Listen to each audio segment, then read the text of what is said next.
Okay, when you are coming in to wash dishes, it's important that you know it takes 40 minutes to get the water hot enough for the machine to work to do a good job washing dishes.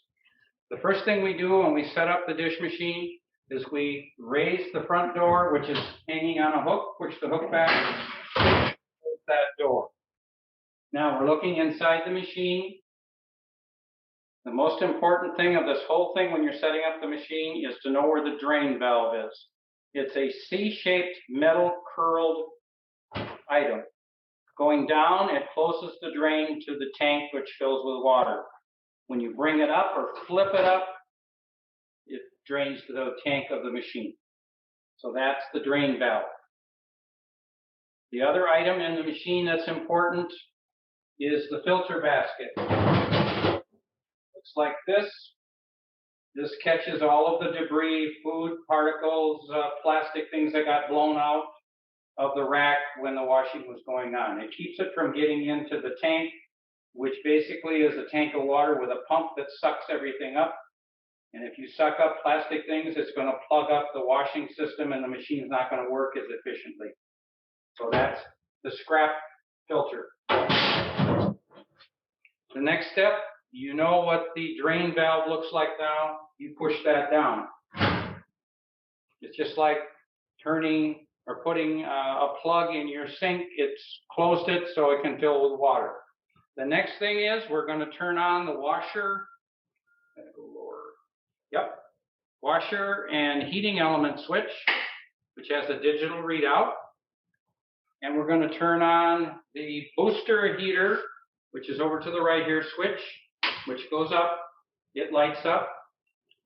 And the last thing you do is you lower the door of the dish machine, and it automatically starts filling the machine. It takes about 4 minutes to fill the machine, and it automatically turns off. And then you have to wait until it's 160 degrees before you can wash. Can you wash before 160? Yes, you can, but it's not going to do an efficient job. Now, after a fellowship hour or a meal, there's dirty dishes. We call it soiled silverware and plates and bowls and everything else. The first thing that we need to do is to rack those dishes, spray and rinse them off before we slide the racks into the dish machine. We have two types of racks. We have the flat rack, and we have the rack with which I call pistons or pegs that stick up. And they're for specific things, as we'll demonstrate. I like to set up a plastic tub. I use the garbage disposal sprayer to fill it with water, half full. Set it to the right here. So silverware and coffee cups can go in there. When you have people drinking tea and coffee, it will leave a stain if it dries. So if you can get the coffee cups submerged in the water for a little bit, it will make it easier to clean the cups. In other words, you won't have stains after they've been washed. Silverware, it softens up the food on them, makes it easier to rinse off the food. Machine's able to do a better job of cleaning it. To rack dishes, bowls, you need what I call the piston or the peg racks, so it holds them up and it keeps you from nesting them together. In other words, one right on top of another, and that affects the efficiency of washing it. It does not do a very good job, so it separates those items. Silverware goes in the flat rack. Coffee cups, flat rack, glassware, flat rack, or anything else you're washing that fits in a flat rack.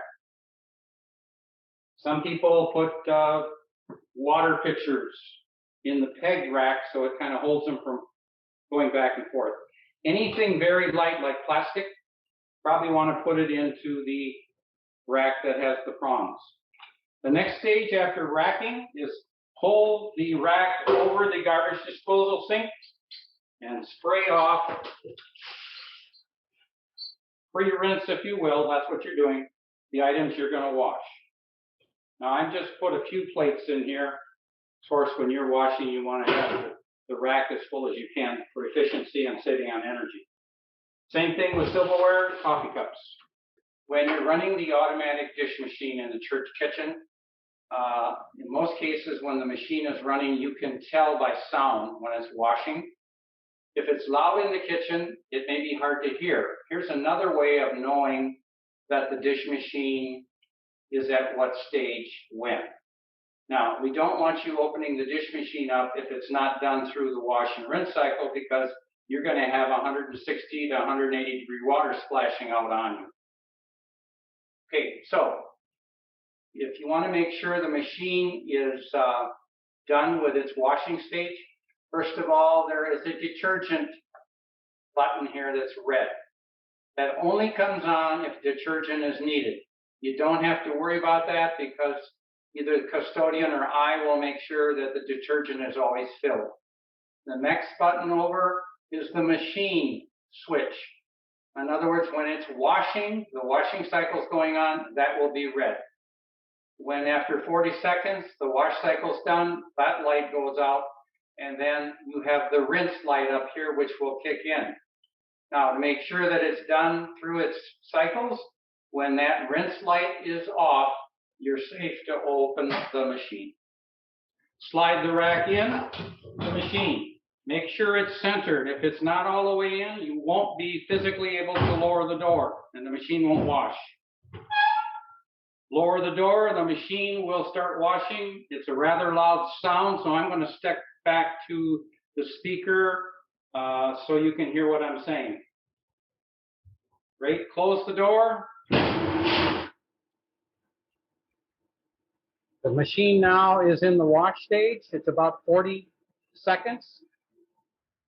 When it stops washing, then it will pause about 2 seconds, and then it'll go in the rinse stage. Remember, we have that geo center up there. You look at the lights. Right now, the wash light is on. It's red. And when that wash cycle's over, that light goes out, rinse kicks in, the rinse light turns red. In most cases, if there's there is not a lot of noise in the kitchen, you can physically hear it. And now the wash stage just stopped. There's your rinse stage kicking in. And again, on the geo center, right now you can see that the rinse light is on. Why is this important? Because you don't want to open that machine up if it's still running. All right, the wash and the rinse stage is done. We lift up the door on the left side of the machine, and we're going to pull the rack out. Now, do not touch the silverware, utensils, and cups. Touch the rack only with your hands. Remember, you've just racked dishes that were soiled. People's mouths touched it. There's food on it. Bacteria is there. So we don't want to, we've just washed and sanitized these dishes and silverware. We don't want to contaminate them with our, shall we say, dirty or soiled hands. So grab the edge of the rack, pull the rack out, pull it all the way down to the end of the table. And if you want to be efficient and don't want to be washing your hands after each rack, wash 3 racks, have them sitting here air drying. Then go wash your hands appropriately at the pot and pan sink. Scrub for 20 seconds with detergent or hand soap, rinse, paper towel dry. You've got good sanitary hands. There was some factors that we covered when we set the machine up. Remember that we closed the drain. We made sure that we had both heat switches on, the wash machine switch and the booster heater switch. Now we do pretty much the opposite or backwards.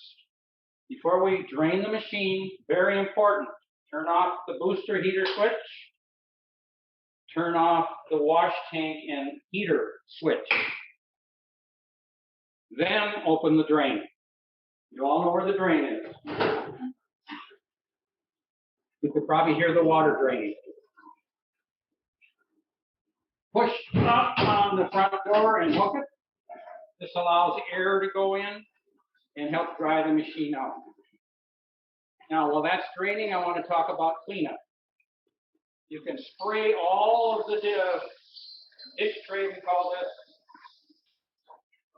The dish table. Garbage disposal. By the way, make sure you run the garbage disposal to make sure there's no food left in it at the end of your shift or end of the day. The garbage disposal switch is here. Spray water down. Make sure everything is ground up. Another factor is a stopper that fits over the garbage disposal opening. If we use this and stop up that garbage disposal opening, it'll prevent silverware, plastic, and things getting in there. And of course, that's pretty hard on the blades of the garbage disposal. After you've sprayed down the dish table, there is a squeegee right back of the sprayer valves. Squeegee the water into the garbage disposal sink. It's much faster than using a towel. And you do this on the other end of the machine also. You can squeegee that right into the machine. One more thing you need to do and shut down is to remember we have that food scrap tray or filter. Pull that out, turn it upside down, and spray any debris or food in it out. Take the filter basket, insert it back into the machine. That, in essence, is how you set up the washer, how you shut it down.